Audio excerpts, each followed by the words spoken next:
老赵，辛苦了啊！哎，放心吧，魏老板，咱别的本事没有，弄俩菜咱在行。好好干。哎，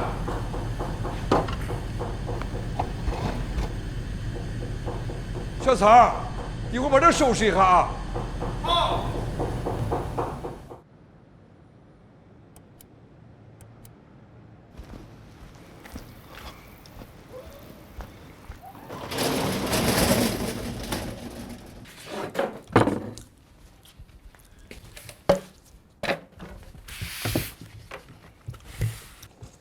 师傅，已经想走了8米了。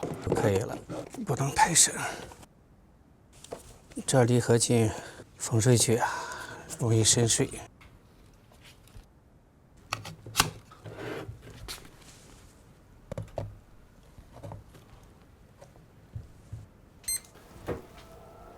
一定要沿着这个中心线，打偏了太费功夫。每晚開工前定位一次。先往东南走40米，到药材公司大门口，到时候再重新定位，往後再打236米。这来長的道啊，我俩支撐不就塌了？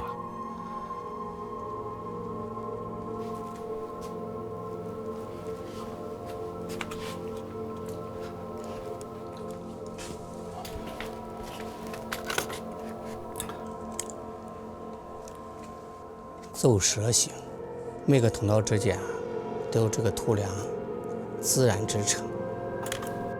以前呀，咱挖個土煤窑，就是這麼挖的。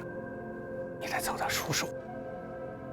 都找好了，都是裡面出來的，知根知底。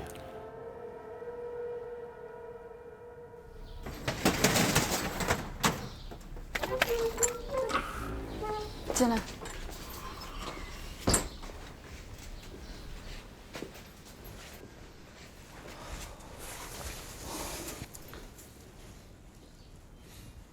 大姐，哎，你還記不記得3年前這個飯店開了有多久啊？好像不到1年，說生意不好不靈了，然後走的是急急忙忙的，押金都沒退。那你還記不記得這個飯店裡有幾個人啊？3、4個好像。3個還是4個？記不清這個。咋了？